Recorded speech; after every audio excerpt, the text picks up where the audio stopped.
Most of you aren't subscribed. Make sure to subscribe, as it helps out the channel. Without further ado, the series kicks off at the dead of night, with a mysterious lady supposedly slaying our MC, Tomokui Kanata, who is unable to stop his own death. Upon opening his eyes, our MC spots an elder goblin in front of him, hearing the old goblin give our MC the name of Gobru. As the elder goblin force feeds Gobru some insects, Gobru falls asleep, waking up the next day, only to spot several other baby goblins around him, helplessly crying. Another day has passed, and Gobru is surprised that goblins mature so fast, heading out towards the sunlight as various other goblins watch. With the fourth day arriving, the elder goblin states that this will be the last meal they will receive, as they will have to hunt for their own food moving forward. As Gobru savors the delicious grubs, Gobru once again heads towards the light, amazed to be in the middle of a forest where mysterious birds fly in the sky, along with the various unknown plants that surround their home. Gobru greets a fellow goblin, Gobkichi, purposely teaming up with one of the more athletic goblins to hunt down their next meal together.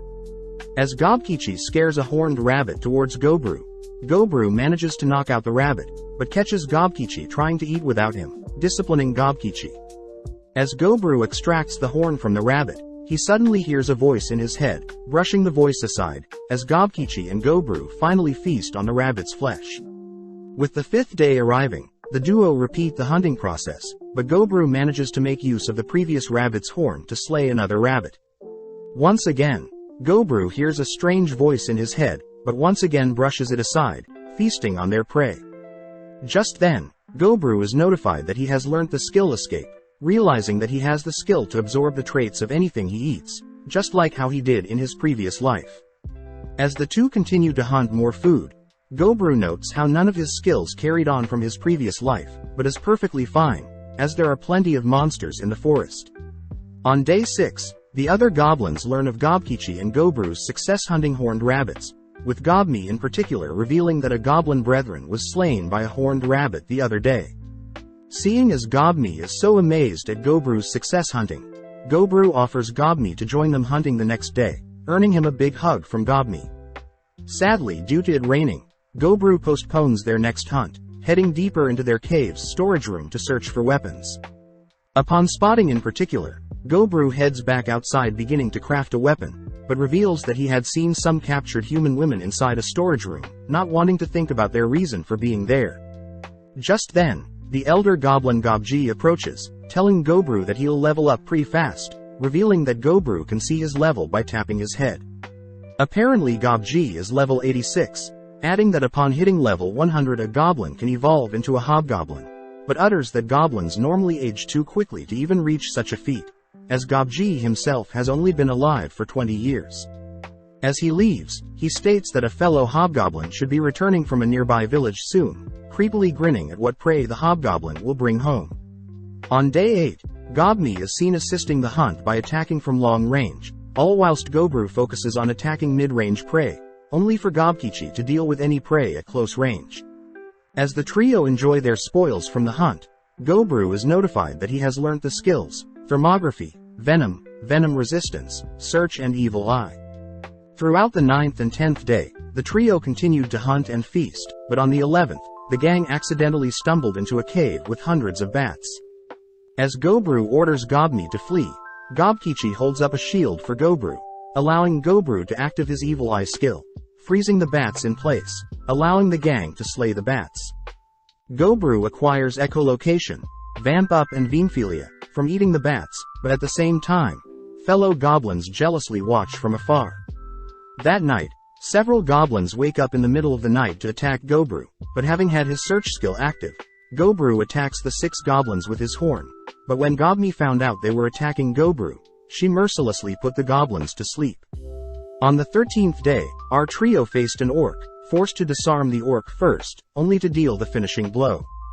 Acquiring Libido, Orc Language, Detect Analyze from the orc, Gobru reasons he should share his food with the other goblins, noting that he has definitely changed from his previous life, as he would have never helped the weak in his previous life. That night, Gobru receives various messages, telling Gobru that he has met the conditions to evolve, but not wanting to waste his precious sleep. Gobru simply agrees to evolve, heading back to sleep. On day 14, Gobru wakes up, shocked to see his new body, but is even more amazed to see that his face resembles his previous life's. Seeing Gobkichi has evolved as well, Gobni is ecstatic for them, impressing Gobji as it has only been a month since they were born. Seeing as both are excited to test out their new bodies, they both agree to a duel, both heading outside to spar. As Gobkichi throws the first punch, Gobru nonchalantly blocks the strike, both trading blows, only for Gobru to slip Gobkichi's next punch, only to trip Gobkichi, making Gobru the winner. They both acknowledge how far they've grown, but suddenly they both hear loud cries off in the distance, prompting Gobru to call for Gobni to reveal herself, asking Gobni to grab her crossbow. Out on a large field, we see various horned rabbits being devoured by a pack of wolves, even managing to slay an orc flawlessly. With Gobru and Gobkichi in position, Gobru signals for Gobni to fire the first shot directly at the pack leader, drawing the wolves' attention, only for Gobru and Gobkichi to begin slaying the wolves, with the pack leader running off. Our trio are able to easily dismantle the pack of wolves, but as things wrap up, Gobru is confronted by the wolves' leader, but luckily the leader drops dead due to blood loss. Devouring the leader, Gobru obtains Wild Hunt, Hide Armor and Order, making use of it to become a leader. As Gobru brings back the wolves to feed the rest of the goblins, Gobru states that he expects to be repaid, prompting the fellow goblins to beg Gobru to train them how to hunt. With Gobru gladly offering to train them, the fellow goblins begin chanting and praising Gobru, giving Gobru a clear idea of what he needs to do moving forward. Gobru states that he plans to train his fellow goblins, all whilst devouring more skills himself, but as day 17 arrives, Gobru is seen exhausted with the amount of work he has on his plate. Upon heading back home, Gobru spots Gobni has finally evolved. Later that day, both Gobru and Gobji pray for the deaths of the captured human women, as they had chosen to take their own lives with a poison. With day 26 already arriving, Gobru continues to train the other goblins, scolding Gob for trailing behind, but also notes that he himself has been devouring and stealing skills from more monsters in the forest. Just then, Gobru senses several beings approaching, readying his blade to slay them, but Gobji intervenes, revealing that they are allies. Seeing the various hobgoblins, Gobru watches as Gobji greets Hobkin, praising the Hobkin for capturing more women.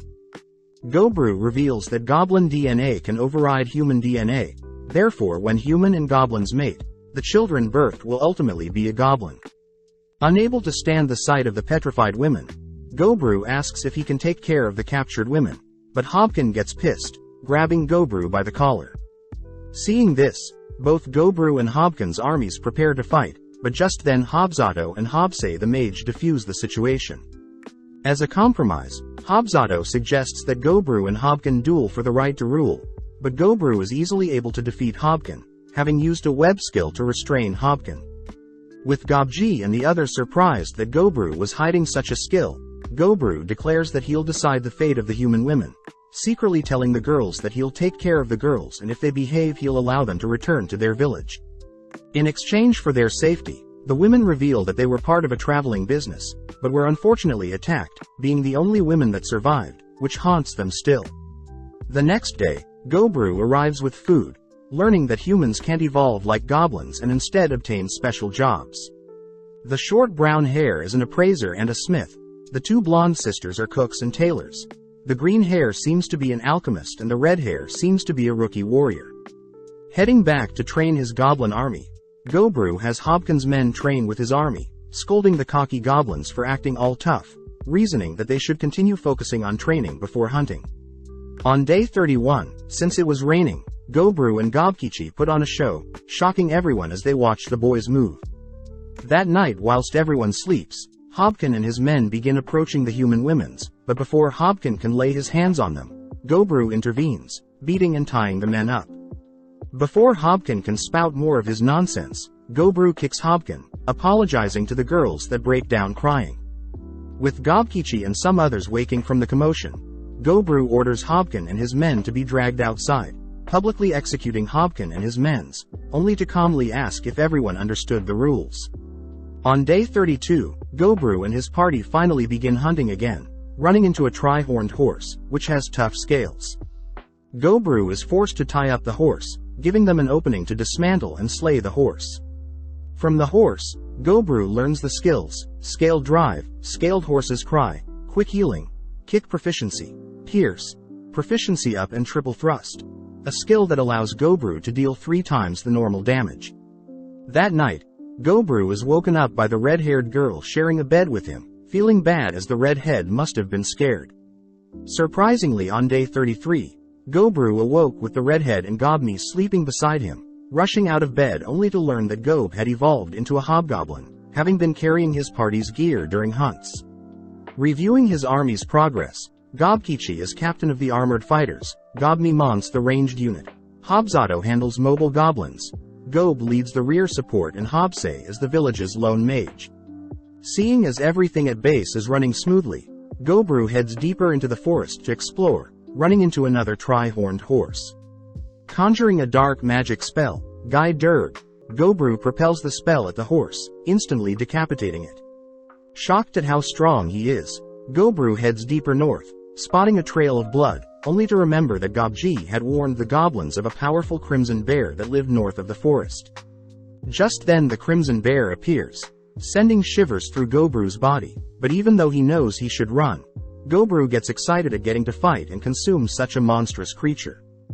Getting serious, Gobru conjures his dark magic spell once more, dual-wielding his axe and shield, only to engage the bear. Back at base, Gobni worries that Gobru is staying out too late, prompting Gob to ask around, reporting that the others have yet to see Gobru since this morning. As Gobru fires his spell, Gobru is shocked to see the crimson bear sacrifice its arm, to prevent a lethal blow. Going on the offense, the bear begins cleaving his surroundings with its claw, something Gobru knows he should avoid at all cost. Seeing an opening, Gobru leaps forward to decapitate the bear, but his axe barely cuts the bear's skin, leaping back. Trying a different tactic, Gobru makes use of his silk to restrain the bear, but out of nowhere, the crimson bear unleashes a breath of flames, consuming the surrounding forest with fire. As the bear slowly walks away, Gobru is revealed to have evaded the explosion, slowly regenerating his wounds. Knowing that he'll have to get in close, Gobru reveals himself, taunting the bear to unleash its breath of fire once more. Casting a barrier, Gobru dashes towards the bear's mouth, puncturing the inside of the bear's mouth, but sadly the bear uses the opportunity to land a powerful swipe, sending Gobru flying. Having barely survived, Gobru notes that his blade is preventing the bear from breathing more fire, revealing that he'll surely die if he gets struck again. But upon seeing the bear's determination, Gobru rushes towards the bear, evading its initial slash, leaping into air, only to pierce the bear's neck from behind. Seeing that the bear is now pissed, Gobru takes advantage of the bear's sporadic movements, both rushing towards each other. With day 34 arriving, Gobru sits alone having won the duel, but has received a fatal blow from the bear. Devouring the bear meat, Gobru obtains the skill's heavy damage, overpowering strength, but slowly growing weak, Gobru falls unconscious. Just then the voice in his head notifies Gobru that he has once again completed the conditions to evolve, mindlessly accepting. Waking up on day 35, Gobru begins devouring the rest of the bear, gaining the skills: Howl of the Mountain Lord, threatening Glint and All Tolerance, but stops himself, realizing that his weapons are suddenly so small. Upon returning the village, Gobni scolds Gobru for being so reckless, but Gobji is more impressed that Gobru was able to defeat the Crimson Bear, the master of the northern forest, only to evolve into an ogre. With everyone calming down, Gobni and the redhead follow Gobru to their storage room, accidentally scaring the girls who seem to like how Gobru looks, but Gobni seems jealous. Returning his beaten-up axe to the blacksmith, Gobru is pleased to hear that the blacksmith had also crafted a knife for him, prompting Gobru to reward the blacksmith with a head pat, but Gobru does find it weird that Gobni and the redhead are pinching him. Next, Gobru hears that the sisters need some help, so Gobru says he'll ask 3 female goblins to help the sisters where needed, impressing Gobru as the girls seem to have integrated into their goblin society easily. Having a random thought, Gobru wonders if the sisters would love to be married one day, but upon seeing the sisters' flustered attitudes, the redhead and Gobni smack Gobru out of jealousy. Heading elsewhere, Gobru greets the alchemist, spotting a vial of potion, curious as to what the alchemist intends to do with the poison. The alchemist admits that she had planned to use it as protection, but seeing as Gobru and the other goblins are friendly, the alchemist says she plans to dispose of it. Changing topics, the alchemist praises Gobru's new looks, getting excited and giddy when Gobru picks her up. Sadly, Gobru noticed the redhead and Gobni glaring at him, ultimately forced to spend more time with the girls than he had anticipated. On day 36, Gobru continues to spar other goblins, but sadly his light punches would severely damage his fellow goblins, having easily shattered Gobkichi's armor. As Gobru begins healing the other goblins, Gobru spots Gobkichi storm off, wondering what happened. Later that day, Gobni and Hobzato went to hunt together. Gob and other goblins began mining for rare stones, and the redhead had continued to hone her skills. As for Gobru, he's seen sewing something beside Hobse, who's impressed Gobru as is still active even though his left arm had been devoured by the bear. Gobru asks Hobse if she thinks Gobkichi will be fine, but Hobse simply states that it's up to Gobkichi to catch up to Gobru. Changing topics, Gobru asks for his book back, but Hobse simply ignores him. With day 37 arriving, Gobru continues with his morning training, but during lunch, Gob suddenly rushes to report that she had found a carbuncle severely injured. When Gobru tries to heal the carbuncle, he realizes that they need the help of the alchemist to make up for all the blood lost. Later that day, the carbuncle wakes up, grateful to be saved by complete strangers, only to learn how she got here. The carbuncle reveals its name to be Returner, and was attacked by humans not too long ago, having such a rare stone on her head worth upwards of 1 billion gold. Desperate, Returner begs Gobru to chase off the adventurers pursuing her, as she herself is an ancient artifact created by the legendary mage, Velvet, whilst also being the guardian of her master's treasury. Returner utters that her core was damaged when the humans attacked, meaning access to the hidden treasury with sacred artifacts may be sealed forever. Returner states that she is willing to hand over the treasury to monsters rather than humans, which Gobru is pleased by, calling for everyone to gather around. Gobru declares that they'll all be heading towards the treasury, asking for the spirit stone knife the blacksmith had recently crafted, reassuring the human girls that they will try scaring the other human off before they resort to violence. With everyone making it to the golden treasury, Gobru orders everyone else to hide, whilst he tries to speak with the humans first. Sadly, the humans end up finding Gobru first, reasoning that they should slay the monsters in their way, and only then will they get their treasure. Spotting an invisible assassin approaching, Gobru nonchalantly blocks the assassin's strike, scolding the adventurers for attacking and robbing from the innocent. Refusing to listen to Gobru, the adventurers begin barraging Gobru with strikes, forcing Gobru to evade, detecting that there are 3 mages that are capable of high-quality magic. Gobru notices that the attack patterns of the adventurers are sloppy, annoying Gobru, but this leaves him wide open to be hit by some lightning magic. Sadly, the level 3 lightning spell doesn't damage Gobru, but having had enough, Gobru calls for the others to attack, ultimately stripping and devouring the adventurers. Gobru gains the jobs of an assassin, crusader, guardian, high wizard, priest and enchanter. Upon seeing the rare gear, Gobru chose to consume the gear as well, gaining status concealment and item box which allows Gobru to store up to 1200 items with 99 copies each. With the promise fulfilled, Returner leads Gobru to the Velvet's treasury where Gobru spots Velvet's corpse, learning that Velvet was skilled with spirit communication. Seeing as the Returner's life is coming to an end as well, Gobru chooses to consume the Returner's stone, gaining the skill Golden Order. As Gobkichi checks up on Gob, the others begin moving the loot in the treasury into Gobru's item box. As for the corpse of Velvet, Gobru chose to cremate it. Surprisingly, Velvet's corpse left behind a glove which Gobru equipped, being a substitute for his missing left arm. As the gang head home, Gobru decides to throw a party celebrating their gains so far, and throughout day 38, Gobru and the blacksmith inspect the various legendary items. On day 39, Gobru handed out items to the 15 other hobgoblins, personally keeping the Vermilion Spear, Kaziklu Bay, the Magic Bracelet, Solitary Fury and his already equipped, Silver Arm, totaling 3 legendary artifacts, the second highest ranking items. That afternoon, everyone worked together to hunt down and make bear stew, but Gobru is concerned that the red hair didn't help out.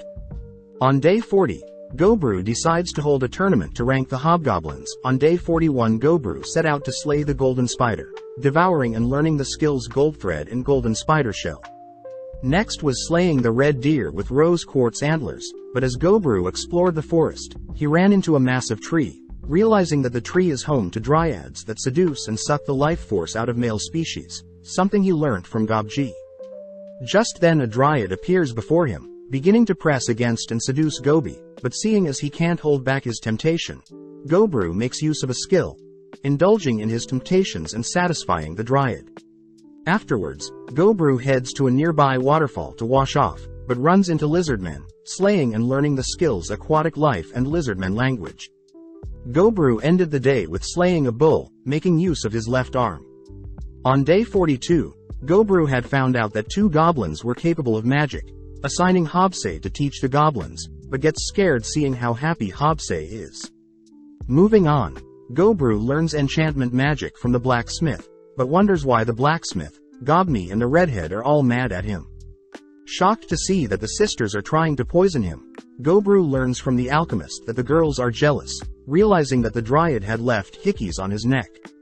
Just then the alchemist leans in for a kiss, offering to do the deed with Gobru as well, but just then, Gobni, the redhead and the other girls offer to join in as well, all whilst Gobkichi and Gob are kept outside with some golden threading. On day 44, Gobru reveals that his search skill has improved so much, able to detect and discern approaching enemies he's encountered before, heading outside to greet some cocky elves. When Gobru demands to know what the elves want, the elves begin arrogantly scolding Gobru for not being grateful, but Gobru knows that the elves are asking for help against the humans that are preparing to attack. With Gobji and Gobru hearing that the elves will reward the goblins for their help, Gobji notes how it isn't a bad deal, but suddenly Gobru declines. Gobru states that the elf better be more sincere when asking for help, but as one of the elves begins to draw his blade, Gobru unleashes his petrifying gaze, bringing the elves to their knees. Swiftly picking up the leader of the elves by the neck, Gobru demands the leader halt his hidden elves from firing any arrows, but out of nowhere Gobru manages to catch an incoming arrow with his jaw. Seeing Gobru pissed, the elf leader calls his men to cease fire, but Gobru unveils his vermilion spear, stating that he's perfectly fine with teaming up. Stabbing the spear into the ground, Gobru conjures hundreds of spears that surround every elf within a 100-meter vicinity, something that ultimately scares the elves into retreating. On day 45, Gobru heads out to hunt 20 gray slimes, consuming them and obtaining the skills, physical attack resistance, auto-replication, fluid regeneration. Biting his finger, Gobru uses some blood to summon a mini-clone that allows him to see through and share senses, suddenly getting an idea. On day 46, Gobru asks the girls to create several pieces of clothing with Gobru's blood. This way Gobru will be alerted if anything happens to the girls, leading to day 47 where Gobru has spotted the elves returning using one of his clones. As the elves march towards the entrance of the goblins' cave, Gobru immediately activates his howl, once again freezing them in place, only to bind the elves with his silk. Interrogating the elves inside the cave, Gobru notices that most of the elves are apologetic, having tried to stop the elf leader, but the elf leader continues to be cocky, stating that he intends to punish Gobru for the other day. Annoyed, Gobru states that the elf leader will be put to death. As for the remaining elves, Gobru gives them a chance to live if they can each defeat one of Gobru's goblins. Surprisingly, out of 23 elves, only 6 failed to pass, but Gobru had secretly fixed the matches to have 6 male elves fail, consuming the 6 elves only to gain Resident of Evergreen, Elementaler, knowledge of archery, tracking, hiding. Sadly, Gobru announces that the remaining elves will have to surrender their weapons, stating that they will be kept as prisoners. When the elves voice how Gobru lied, Gobru reminds the elves that they tried attacking the goblins first, but spotting Gobji getting excited upon seeing so many female elves. Gobru reminds Gobji that no one is to touch the elves, but allows Gobji to at least satisfy himself. As Gobru finally slays the elves' leader, we cut to day 48 where Gobkichi has finally managed to solo a bear, reaching level 100, where he finally unveils his new body on day 49. With Gobru and Gobni impressed, we learn that Gobkichi evolved into a special variant with dark red skin as a blessing from the demigod of flame and a thick layer of muscle as a blessing from the demigod of war. Gobkichi states that it's been a while since they both sparred, prompting both to head outside, both exchanging devastating blows with neither falling, but ultimately Gobru manages to outlast and topple Gobkichi. As Gobru and the others train all day, we see Gobru later that day stumbling through the cave, exhausted from sparring, only to spot a figure approaching. As the figure reaches out to give Gobru something, Gobru is suddenly seen waking up on day 51, dragged out of bed by Gob, learning that Gobkichi have inspired 4 new goblins to evolve into hobgoblins. The alchemist reveals that one of the hobgoblins can become a mage, whilst another can be a cleric, introducing Gobji, who promises to heal his fellow goblins. Gobru also notes how Hobse has also evolved this morning, having grown into the Lord family as a half-spell lord, but seeing Hobse's markings, Gobru wonders if they are the same markings on his body as well. Excited, Hobse states she wants to try out her new powers, heading outside only to begin conjuring multiple fireballs, simultaneously releasing multiple fireballs. Hobse announces she could keep going, but seeing Hobse has already destroyed the surrounding, Gobru asks that Hobse hold back for now. Seeing as Hobse is already a half-spell lord, Gobru deduces that Hobse will become a full spell lord by next evolution, so as a reward for evolving, Gobru suits Hobse up with some equipment. Jealous, Hobzato promises to catch up, but at the same time, Gobru reasons that everyone's sudden evolution is because of a catalyst like himself, speculating that the environment goblins grow up in within the first month dictate their future, but knows that some goblins weren't as lucky as others. On day 52, Gobru and Gobkichi return from slaying a horse, running into some hobgoblins that declare they are leaving the village, having been replaced by more skilled younger goblins. Seeing the hobgoblins prepare to leave by force, Gobru diffuses the situation, stating that he has nothing against the hobgoblins leaving since the hobgoblins haven't taken anything other than their own gear. As a parting gift, Gobru gives the goblins a mithril blade that can even harm Gobru. Cutting to day 53 where Gobru had encountered a human being dragged along by an orc. Intervening, Gobru slays the orc, but consumes the human, learning the rare skill Monster Tamer. That night, Gobru meets with the alchemist, who unveils the product Gobru has been yearning for, alcohol. On day 54, Gobru reveals that various hobgoblins from the previous generation have left for their own journey, offering the remaining goblins to do the same, but upon seeing no one take the offer, we cut to day 55 where Gobru is seen crafting earrings with his blood to help with communication. On day 56, Gobru began testing the communication earrings, choosing to make more, but on day 57 Gobru was amazed to hear that Gob managed to slay a tri-horned horse alone, but upon inspecting the horse, realized it was unconscious. Making use of his Monster Tamer skill, Gobru announces the horse as their first familiar, cutting to day 58 where Gobru is seen chasing a pack of black wolf with the help of his new pet bear, ending the day by taming the leader of the wolf pack and stationing it to protect the human girls. On day 59, Gobru was amazed to see the redhead manage to slay 3 kobolds all by herself, but as the two sit down to have a snack, the redhead is suddenly notified of a class change. Easily catching up and slaying a deer, the redhead reveals her new class, Noir Soldat, a class that forces the redhead to consume monsters often or she'll perish, but in exchange her rate of growth becomes exponential. That evening, Gobru learns from Gobji that more of his goblins have been attacked by humans, but this makes Gobru declare the war between humans and elves will begin soon, cutting to day 60, when Gobru is awoken, having detected multiple entities chasing hundreds of kobolds into their cave. Allowing the kobolds to take shelter for now, Gobru spots hundreds of skeletons chasing the kobolds, realizing that their arrows have no effect on the skeletons. With the horde of skeletons rushing towards them, Gobru manages to detect a powerful presence summoning the skeletons, but unable to focus on it, Gobkichi and Hobzato are forced to halt the incoming wave. Surprisingly, Hobzato manages to shatter several skeletons with ease, prompting Gobru to order his goblins to begin smashing through the hoarder. Equipping his spear, Gobru begins counting to 10, all whilst dismantling and making his way through the horde of skeletons, only to easily slay the leader. Consuming the skeleton's leader, Gobru gains the skills Summon Lower Undead, High-Tier Equipment Materialization, Mana Absorption, Low Damage Reduction, Low Magic Reduction. Speaking with the kobolds, Gobru learns that Kobold had dug into Velvet's treasury, accidentally awakening the greater skeleton, but had also chosen to lead the undeads towards the goblins' territory. Seeing the kobolds so thankful for the help, Gobru says he'll take care of the wounded, noting how he's gathered quite the crowd.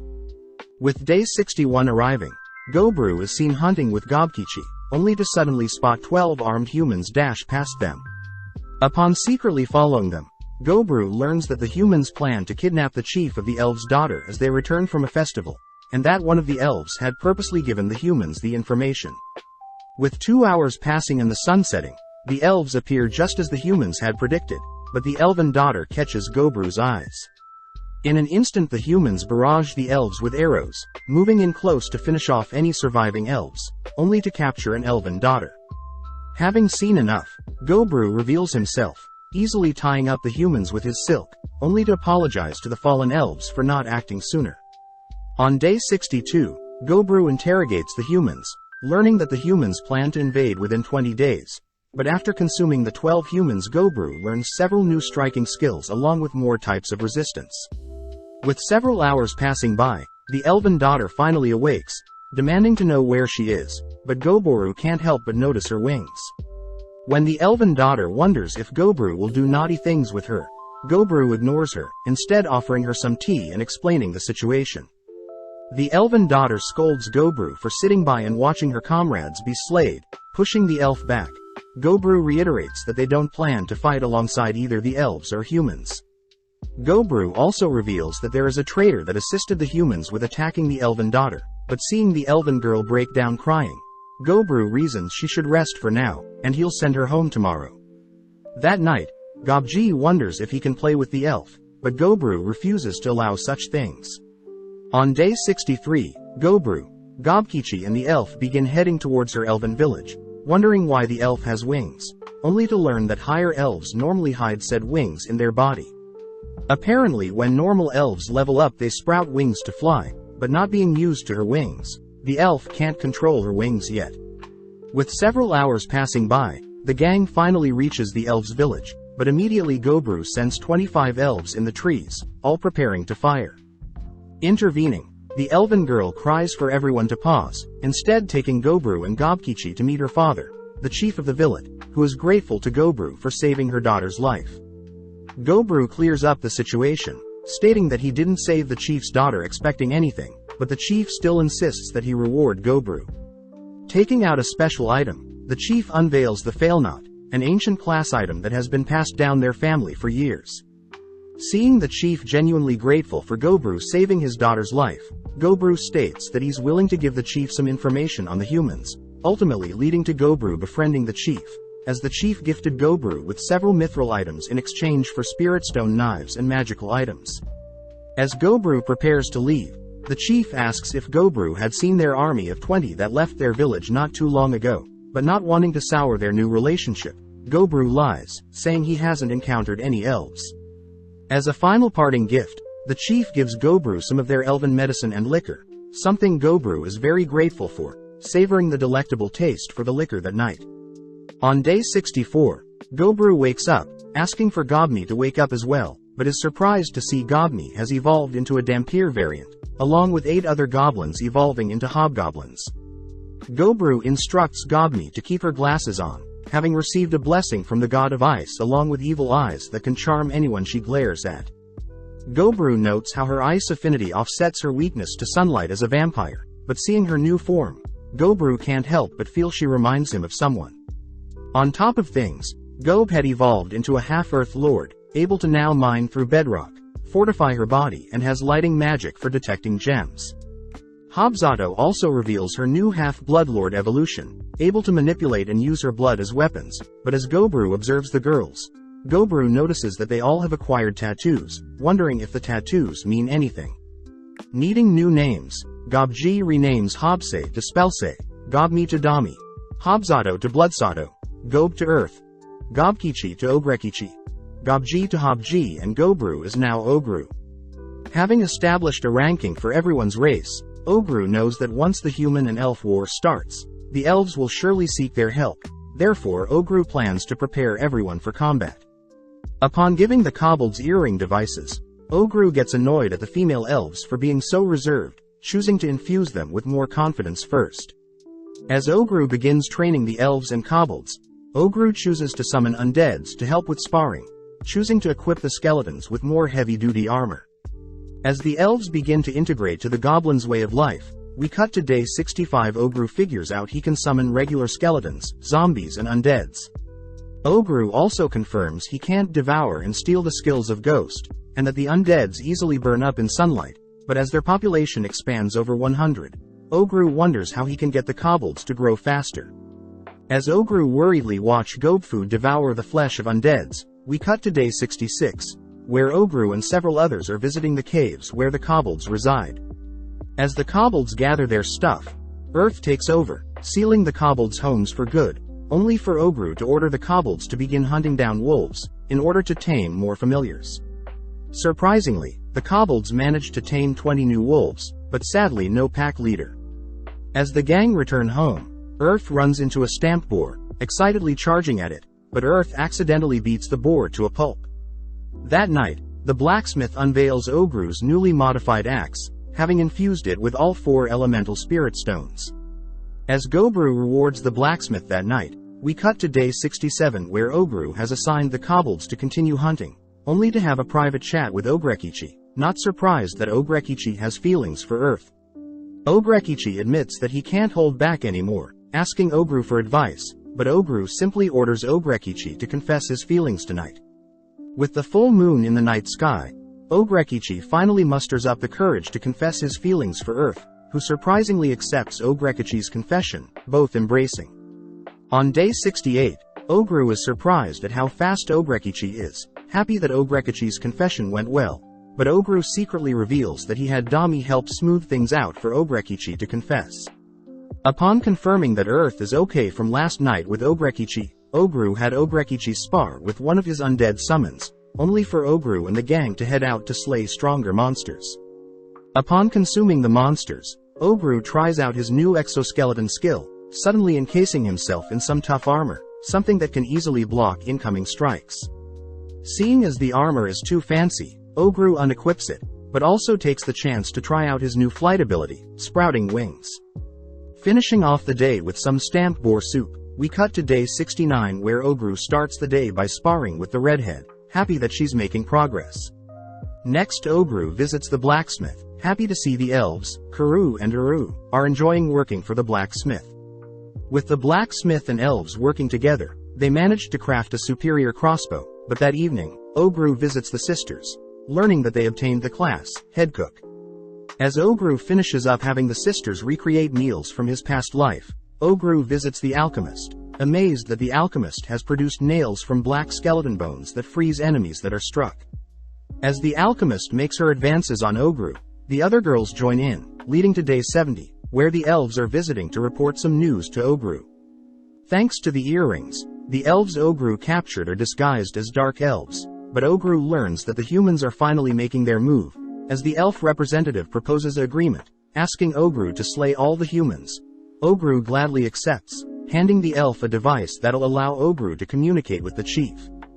As the elves leave, Ogru gets excited, deeming his army the Parabellum mercenaries, only to order everyone to prepare for war.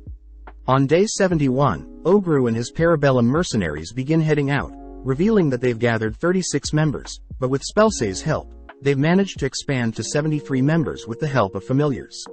With everyone arriving early to the humans' camp, Ogru spots a magical barrier, noting how the barrier is meant to keep out lower-level monsters than the barrier's human spellcaster. Ordering everyone to surround the barrier, Ogru initiates the battle, infusing his silver arm with a magical spell, converting his arm into a crossbow only to penetrate the barrier with a single projectile.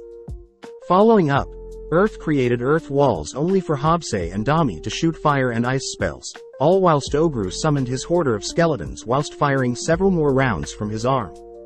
As the battle ensued, Ogru was surprised spotting several humans alive, spotting the human leader. As Ogru makes himself well known, the humans spot Ogru, all turning their attention to Ogru. First, one of the human mages carves a path for the frontline humans. Next, the leader of the humans is enchanted with a speed and barrier spell, rushing through the army of skeletons, but unfortunately Ogru simply repels the leader as she strikes.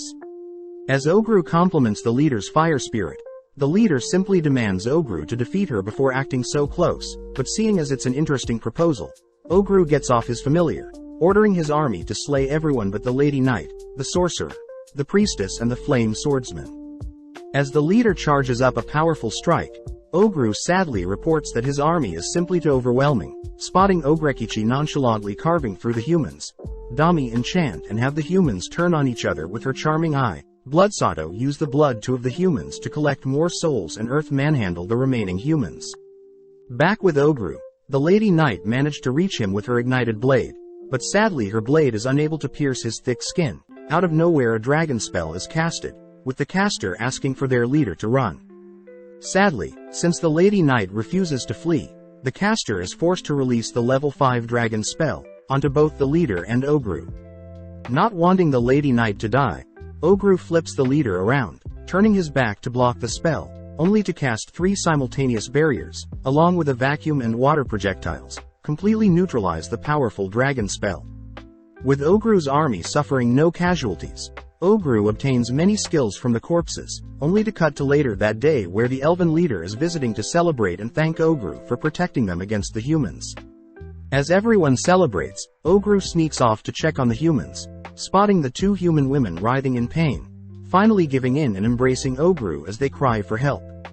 On day 72, Ogru equips his earrings onto the girls that force them to tell the truth, only to begin interrogating them, sharing information on the humans with the elven leader and revealing that the humans plan to attack the elves from multiple directions. On day 73, Ogru and his army waited for the next human army to approach the elven territory, meticulously hiding with preset traps, only to spot an army of 500 humans with 100 wizards among their ranks. Giving the signal, Ogru's army traps the human army with falling trees, only to crush and slay 200 of the humans with some falling boulders. A little more time went by and Ogru's firing squadron ended up whittling down the humans down to 100, prompting the remaining men to create a circle, choosing to bunker down. Spotting the remaining leader of the humans, Ogru orders his army to continue blasting the bunker, all whilst Ogrekichi is ordered to capture the humans' leader. Using their overwhelming army to outwit the remaining men, Ogrekichi manages to find the leader, isolating him only to overpower him. Ogru earns more skills from the corpses, but at that moment, Dami shyly utters that all the fighting had got her worked up, asking Ogru if she can have his baby. On day 74, the captured humans grow annoyed that they've been embarrassed, having been tamed with collars around their necks, but having heard enough the redhead man orders the cocky men to quiet down. Having interrogated the redhead man, Ogru learns that the human versus elf wars started due to the first princess of the human kingdom, Sternbert, suddenly contracted a fatal disease. The princess was also married to the future emperor of the neighboring empire Kilika, someone who knew of the elven medicine that was said to cure all illnesses, and hence the humans declared war on the elves, hoping to find said cure to heal their weakened princess. As Ogru wonders what his next move should be, we cut to Earth, who has accidentally uncovered a heated water source, giving Ogru an idea. Getting to work, Ogru unveils his newly created hot spring. As Ogru, Gobji, Earth, Gobkichi enjoy the bath, we see that the girls have begun scrubbing each other's back, each complimenting the other's fair skin. On day 75, Ogru decided to have the humans begin training with his army, assigning Dami and Spelse with their own armies for a mock battle. But as for Blood Sato and Ogrekichi, they fail to grasp simple concepts for warfare and are forced to sit the mock battles out. At the same time, the redhead man manages to outspar Ogru's summons, demanding that he get to spar with Ogru himself. Impressed, Ogru gives the redhead a physical boost, accepting the redhead's challenge, but still easily overwhelms the man. As Ogru heals the redhead, Ogrekichi offers to spar as well, impressing everyone as the redhead and Ogrekichi both get fired up the longer the battle draws on. Sitting down for a meal, the redhead man reveals that he is very used to speaking with demi-humans, preferring the demi-humans more than humans. Hearing that the redhead man is impressed with how Ogru united everyone, Ogru is impressed to hear that the redhead man wants to work for Ogru moves forward, prompting Ogru to remove the man's collar, and assigning him to train the redhead girl. On day 77, some of the humans Ogru captured refuses to participate in training, hence the elves offer to watch over them instead. Seeing as it's the perfect chance, Ogru asks the elven leaders about this almighty medicine that the elves have, but Ogru is shocked to hear that the elven leader had given Ogru the medicine as a reward for saving his daughter the first time they met. Taking out the medicine, Ogru drinks the potion, obtaining the skill of quick regeneration, blood of panacea. Upon giving one of the captured humans a drop of his blood, everyone is shocked to see the human completely regenerate all wounds, making Ogru wonder how strong he has truly become. As their third interaction with the human army arrives, Ogru is seen tossing his spear, instantly slaying the human captain, only to conjure hundreds of spears to kill off a good chunk of the humans. As Ogru's mercenaries rush in to clean up the rest of the humans, Ogru produces an ooze to consume the human corpses, cutting to day 82, where Ogru is visiting the elven leader. As the elven leader serves up a feast, he thanks Ogru once again for decimating the human armies, but reiterates how he doesn't want any unnecessary bloodshed. Therefore the elven leader plans to give Ogru their greatest elven warriors to ensure their next battle with the humans will end the war. With Ogru listening to what the elven leader has planned, Ogru, the redhead and the female knight ride back on familiars. But the knight takes the chance to request that Ogru at least help cure the sick princess, reasoning that Ogru can save a life and have the kingdom owe him a favor. Although it doesn't sound like a bad plan, Ogru knows that human society worships the 5 great gods, but seeing as Ogru is blessed by the god of demise and origin, he knows he won't be welcome. Thinking for a bit, Ogru comes up with an alternative solution, cutting to day 83, where Ogru's final standoff against the remaining 2,000 humans has arrived. With extra troops from the elves, Ogru's army totals 650, meaning Ogru is completely outnumbered. Additionally, one of Ogru's blood clones had overheard Rugald Orden assisting the humans, someone Ogru learns is one of the 8 heroic braves that have been blessed by the gods. Ogru learns that the braves have the ability to grow stronger the larger their armies are, getting Ogru excited as he begins his attack with his skeleton summons, something Dami doesn't think is the best idea since it's almost daybreak. Ogru reassures everyone that he's already factored that in, ordering Ogrekichi and the others to carve a path for Ogru and his skeletons to invade the center. With the skeletons making contact with humans, the humans intentionally draw out the fight, allowing for the sun to rise, burning the skeletons alive. Luckily, Ogru had equipped his skeletons with a blood coating, allowing them to overwhelm the humans, giving Ogru enough time to finally appear. Ordering his skeletons to retreat, Ogru begins charging up a powerful water and blood spell, all whilst a brave is escorted to the Ogru's position. As Ogru completely decimates the surrounding humans, he begins devouring the corpses of the humans, only for the mysterious brave to appear, asking to duel Ogru. Ogru deduces that the brave standing before him must be Rugald Orden, Filippo the Bonebug Brave, impressing Filippo as he didn't think he was so famous, but Ogru gets weirded out by Filippo's demonic bug-like glare. Filippo begins complaining that Ogru has been causing trouble for him, but Ogru knows that Filippo is so carefree because he is very powerful, even refusing to share what he's blessed with when Filippo asks. Unveiling some bugs he's deemed Undero, Filippo tosses the bugs onto the human corpses, causing the human corpses to suddenly spring to life, but Ogru knows they aren't undead. Seeing as Filippo has sort of parasitic skill, Filippo reveals the difference between heroes and braves is that heroes are more individually strong whereas braves get stronger the larger their armies are. Unleashing his Undero Basala Undead Insect Legion skill, Ogru watches as the human corpses transform into insects, all swarming Ogru, but Ogru manages to easily defend.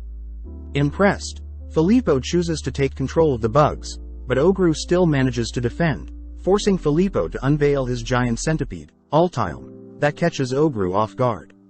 As Filippo jumps with joy, he reveals that Altilm is considered a natural disaster, with potent poison able to paralyze its target. As Ogru slowly begins to fall unconscious, Dami suddenly senses Ogru's presence fading, but unfortunately no one can assist Ogru at the moment. With Filippo pitying Ogru's corpse, Filippo sends Altilm away, wondering how he'll dissect Ogru, but suddenly Ogru's corpse disappears. Sensing killing intent, Filippo manages to evade Ogru's surprise attack, deducing that the ogre he killed must have been Ogru's clone. With Ogru refusing to confirm or deny, Filippo takes out one of his secret weapons, but first introduces himself as Filippo Bird Lockarda, ranked 7th in the country. Before Filippo can say anything else, Ogru strikes Filippo with his lightning axe, destroying Filippo's first secret weapon, but this forces Filippo to unveil his second secret weapon. With tentacles protruding from his chest, Filippo punctures some of his bugs, absorbing and transforming into a bug himself, pumping Ogru up as he wants to devour Filippo's skills. As Filippo dashes forward, Ogru severs Filippo's tentacles, forcing Filippo into the air, but Ogru replies by tossing a lighting projectile that Filippo barely dodges. Filippo notes how amazing Ogru is even though Ogru hasn't undergone epic awakening, but refuses to elaborate further, annoying Ogru. Ogru smirks, stating that he'll force the information out of Filippo, but first Ogru equips his insect exoskeleton along with his wings, dashing towards Filippo. As Ogru easily outmaneuvers Filippo in the air, we see Ogru's party have finished up slaying the group of humans on their end, but Dami can't help but feel uneasy, rushing towards Ogru's position. With Ogru declaring that Filippo is defeated, Filippo chuckles, crawling naked out of his bug suit, only to sprint off. When Ogru tries to give chase, he's forced to deal with Filippo's mindless bug suit, pissed that Filippo successfully escaped. With Dami arriving, she's relieved that Ogru is alright, but Ogru revealed that he had another plan all along. Having one of his clones run through the forest with his stealth skill, Ogru managed to find the base of the human leaders, housing the future king. Ogru had his clone give a replica of the elven medicine and in exchange the humans agreed to retreat. With the war over, Ogru admits that he could have easily killed the future king then and there, but knows that would have caused years of unnecessarily bloodshed between humans and elves. As Ogru orders all of the injured to be healed, he allows any knights that survive to return home, but knows he must first take care of something. Having learnt of 6 hobgoblins, 2 hobgoblin mages, 8 goblins, 10 kobolds and 4 elves passing during the war, Ogru and the others give them a proper memorial, promising to avoid future conflict where necessary, and promising to grow stronger to ensure no more lives are taken. Check out one of our other videos on the screen or in the info card above. Subscribe, like and comment.